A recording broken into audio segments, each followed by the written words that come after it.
Why chat is usually terrible. This post is only for entrepreneurs and business owners. We do understand that tech folk may hate this fact. This is my online toolbox providing a weekly quick tip and reminder focusing on marketing. And we've been doing an awful lot of speaking about how to post on social media as well as the quantity, or I rather say, certain people's obsessive focus in on the quantity of posts, whether it's Facebook, YouTube, Instagram, LinkedIn, and other social mediums. And we've been focusing more towards quality as opposed to quantity.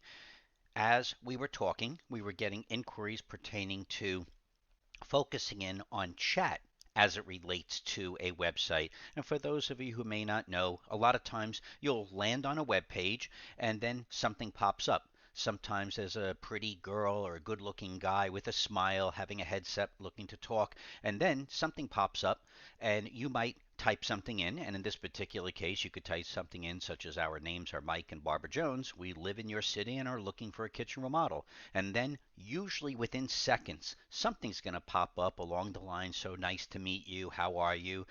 And what is your name? In this particular case, this was the funniest one that we found out that right after we already said who we are, the system or person typing, it's hard to know whether it's real or automated, comes up and it's obvious that it was simply not even looking at what was initially typed in.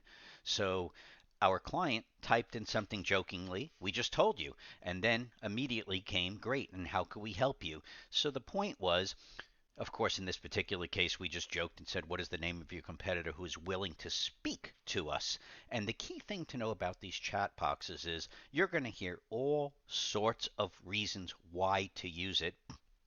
We rather you focus in on how do you make a good impression. Remember, this economy is unique to everybody. And the reality is, in this particular time, how you speak and how you express emotionally on the first communication is definitely going to far outweigh anything that shows up technically. So some people are going to tell you you must have a chat box. We're going to tell you you must speak to make a good first impression. And what you need to realize is there's a lot of people out there that simply don't recognize that the phone is the absolute best social marketing ever.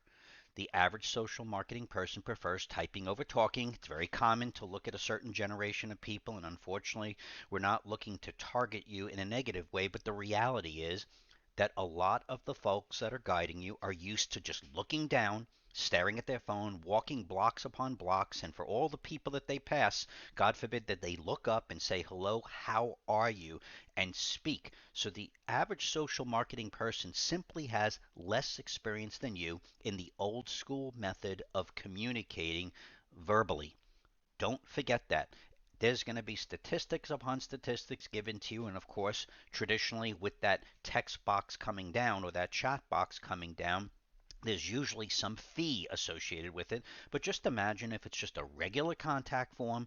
The people type in their name, their number, their location, what it is they want, and then the next day you call them back. If you're doing kitchen remodeling, bathroom remodeling, new home building, the chance of losing a job opportunity at 11 at night, 2 in the morning, 5 in the morning, simply because you didn't have a little person going back and forth with all the chatting is ridiculous.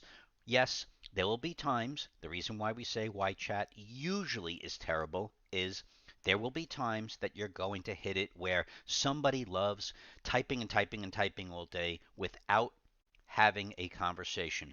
But take a step back and think about it. Think about all of the deals that you've had in your life. How would you get those deals without talking? So we rather you think of this from an entrepreneurial perspective and decide whether chat is for you, or is it better to simply just avoid it, get a normal communication into your website, respond in a timely manner, and have that emotional response be the first impression. This is my online toolbox reminding you to like us on Facebook, subscribe to us on our YouTube channel, and never forget to start planning yesterday for next year's marketing and profits. Have a great week.